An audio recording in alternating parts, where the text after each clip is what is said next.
All right, so here we go with negative b minus the square root of d over 2a, right? And here's our values. We got an a is 5, b is negative 8, and d is 16. Okay, so we're going to replace these values in for a, b, and d here. So it's going to kind of look like this, right? And the value here, that's going to be b, and b was negative 8, so we're going to have a negative 8.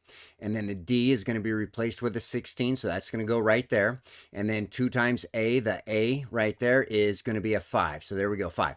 So now that we're done replacing all of our values for the variables, now it's time to do order of operations. And with this one here, we do have the fraction bar there. So we are going to simplify everything in the numerator, the top, and everything in the denominator or the bottom. And at the very end, we'll do our division or reducing or whatever it might be, because that fraction bar, it does act like a grouping symbol, okay?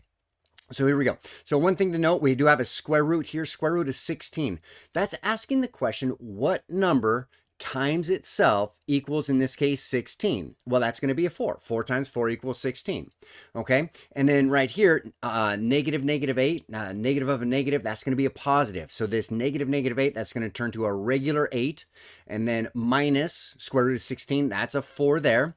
So we did our exponents, because square roots, that's part of the, for PEMDAS, that goes under exponents. So we did our exponents there, and then this negative of a negative, that's kind of a multiplication type step, and then we have regular multiply here. So and so our denominator, that's good. It's all simplified, so we still need to do in the numerator, we still got to do the 8 minus 4, and that's going to make a regular 4, right? 8 minus 4 equals 4. And now we're all simplified. The numerator and the denominator are both simplified, so now we're ready to divide if we can. In this case, we can't. So we're just going to reduce.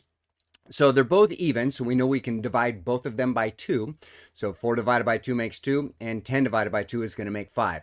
And that's going to be the value for this expression here, evaluated for the a, the b, and the d. All right?